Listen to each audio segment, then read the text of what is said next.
জাংশনে আপনাদের সবাইকে স্বাগত।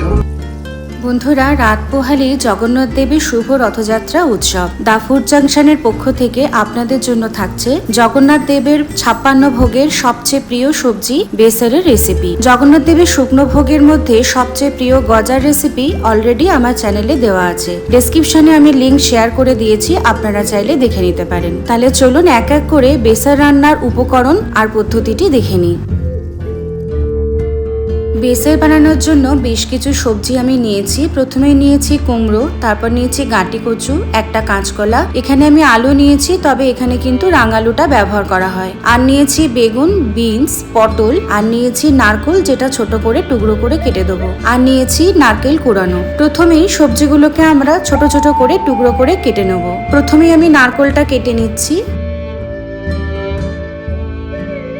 এবার বিনসগুলোকে ঠিক এইভাবে ছোট করে কেটে নিতে হবে। প্রতিটি সবজি কিন্তু সমান মাপ করে আমরা কেটে নেব।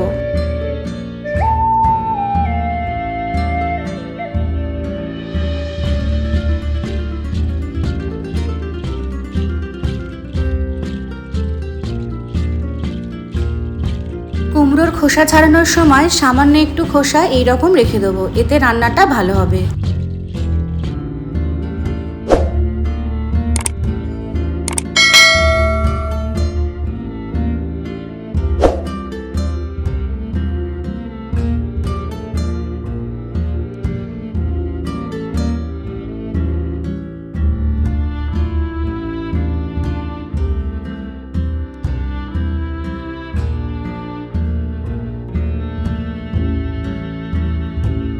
কাঁচকলাটা আমি একটু শেষের দিকেই কাটলাম, কারণ আগে থেকে কেটে রাখলে কাঁচকলার মধ্যে একটা কালো ভাব চলে আসে।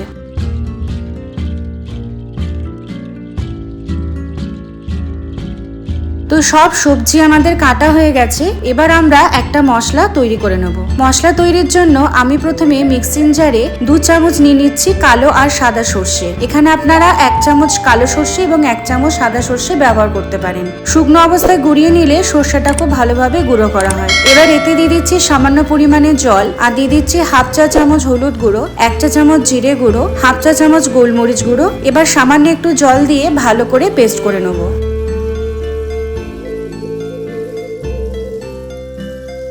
এবার কড়াতে 2 চা চামচ গাওয়া ঘি গরম করে কয়েকটা বড়ি লাল লাল করে ভেজে তুলে রাখবো।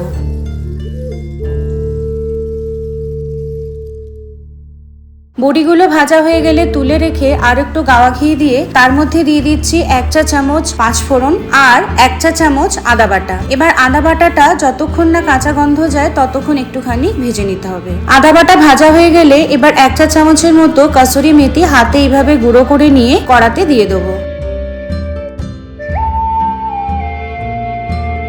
একটু নাড়াচাড়া করে নিয়ে এবার যে মশলাটা আমরা বেটে রেখেছিলাম সেই মশলাটা দিয়ে দেবো, আর একটু মশলা ধোয়া জলও এতে দিয়ে দিচ্ছি। সঙ্গে দিয়ে দিচ্ছি স্বাদ মতো নুন। এবার 1 থেকে 2 মিনিট মতো এই মশলাটাকে হালকা আঁচে একটু কষে নিতে হবে।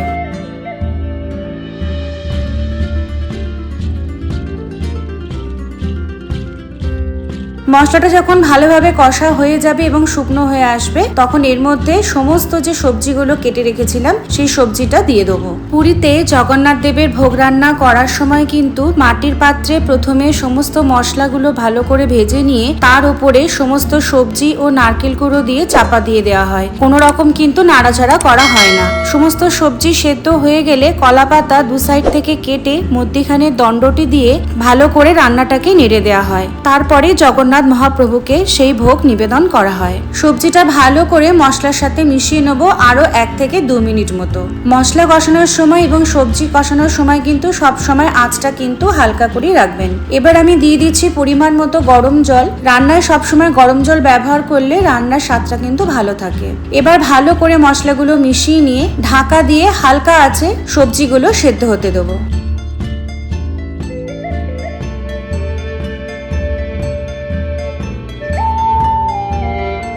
প্রায় 10 মিনিট পরে ঢাকনা খুলে দেখে নিতে হবে যে সবজিগুলো সেদ্ধ হয়েছে কিনা।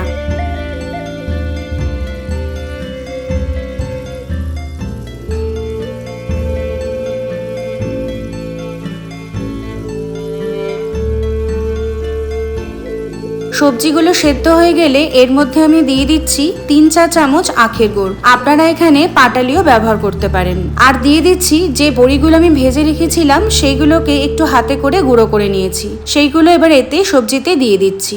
এবার গুড় আর বড়ি খুব ভালো করে সবজির সঙ্গে মিশিয়ে নেব।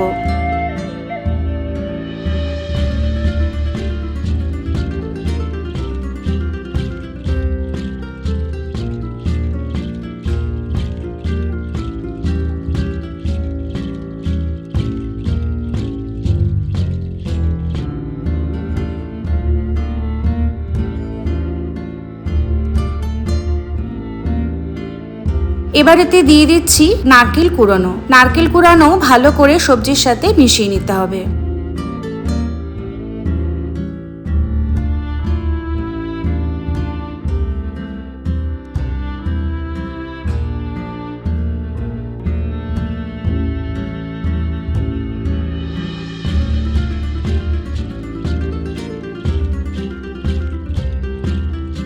এবার আলাদা একটা পাত্রে 2 চা চামচ গাওয়া ঘি গরম করে তার মধ্যে 1 চা চামচ সর্ষে ফোড়ন দিয়ে নেব। এবার এই ফোড়নের মিশ্রণটি সবজির ওপরে দিয়ে দেবো আর খুব ভালো করে মিশিয়ে নেব। জগন্নাথ দেবের 56 ভোগের সবচেয়ে প্রিয় সবজি বেসার তৈরি হয়ে গেছে। রথযাত্রায় জগন্নাথ দেবের প্রিয় 56 ভোগের বেসার ভোগ অবশ্যই নিবেদন করুন। আজকের রেসিপি ভালো লাগলে অবশ্যই লাইক, কমেন্ট, শেয়ার করবেন। আর আমার চ্যানেলের নতুন বন্ধু হলে অবশ্যই চ্যানেলটিকে সাবস্ক্রাইব করে দেওয়ার জন্য অনুরোধ রইল। আপনাদের কাছে চলে আসবো পরবর্তী রেসিপি নিয়ে। সবাই ভালো থাকবেন। ধন্যবাদ।